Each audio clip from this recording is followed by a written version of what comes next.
Hello, this is Father Loyola from Milwaukee Archdiocese. I would like to share with you the reflections that came to me about the scripture reading uh, for the fourth Tuesday of the year from Mark's Gospel, chapter 5, verses 21 to 43. I would like to focus on the character of the woman who suffered hemorrhages for 12 years and remain unhealed. Once there was a young man who approached a monk who seemed to be so transcendent and calm and serene.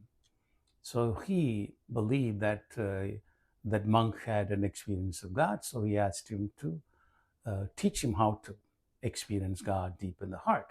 So the monk led him to a riverbank and asked him to bend down. Then he pushed his head down into the water and submerged him for minutes, beyond which the man couldn't stand being under the water and started screaming and told the monk, "Are you trying to kill me?" Which is when the monk said, "Unless you are desperate for God, you don't really experience Him." This is a kind of synopsis of the character of the woman suffering from hemorrhages in the gospel today. And she was ostracized by the community, being told that she was a sinner and that was why God punished her, and therefore she was not allowed to touch other people because she would defile other people. Against all odds, without any rational understanding or education, this woman simply believes that God could come in the form of a human being and encounter humanity. And if he did that, he would not be making people shameful. He would embrace people. In fact, the very uncleanliness that I'm causing to other people, I can touch this person with tremendous faith. Not even touch him, but touch the fringe of his garment, I would be healed.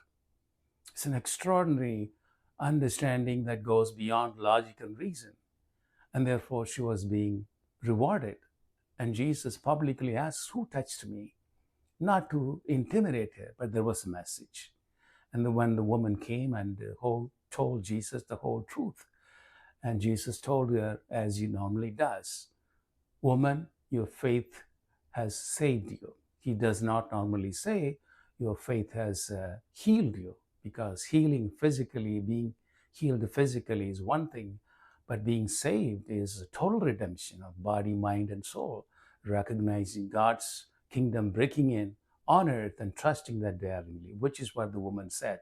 She was already entering the kingdom Jesus was opening for all of us.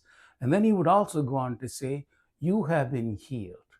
Why? Because she has been socially condemned and made to feel the shame and guilt and fear of other people. And therefore, he would reconstitute her and give her the dignity for the society. And these are things that the mainstream people cannot understand how he could touch.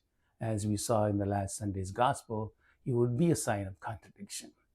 So the way to communicate to Jesus and to experience God's presence is absolute faith in God. Even in the midst of shameful and fearful and intimidating isolation and humiliation, you and I can sense the presence of God by pure faith, transcending logic and reason. Are you prepared to do that? Thank you for listening. Please click the like button and share. God bless you. Bye.